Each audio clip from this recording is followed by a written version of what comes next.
Series 7 using Brian's options matrix. I think he calls his as the aerobics thing, but we both believe and teach options very similarly. So, Jordan, I always say don't get too many different voices that do things differently. Brian wouldn't be our guest if, he was doing something dramatically different than I do.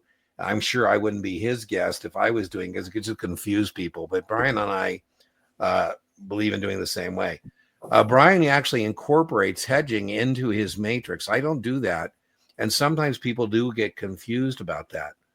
So the opposite, remember, hedging is about what if you're wrong, right? If you're wrong, what happens? And so I'll let Brian explain to that.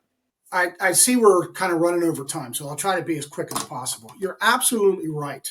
The options we use are, as you put it, are in the opposite direction of the stock position because the options are there for the risk direction. So if you're long stock, right, which is bullish, right? You buy stock because you want it to go up.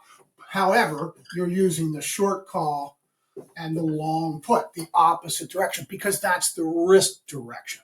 And in my video course, I spell all that out. That's the risk direction. So let me just add, Brian, here. Let me just add real quickly that the way I say it, Jordan, is Brian is telling you that you're interested in the offset, right? So if you bought the stock, you're going to be interested in selling the stock. So that it could only be a short call obligation to sell the stock you own or a choice to sell the stock you own, right? That's the offset. That's how I say it, Brian. Go ahead. I'm sorry. No, that's okay. We're running over. There's a great story as to how that came about. It was actually, I taught a class. Well, listen, I am giving us permission. It's up to you, Brian. Do you have any bets tonight? I've given ourselves finished the hedge is one that is the only option strategy that actually involves a stock position, right? All the other ones are just the option position.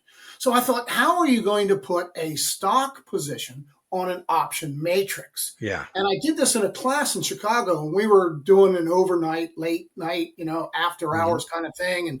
And then somebody said, well, you're always looking at the risk direction, right? So for long stock, it's going to be those two. So I said, oh, well, why don't we just draw an arrow between those two and say, for a long stock, these are the two options you always look at. Yeah. And it all came together, and it was kind of like an aha moment.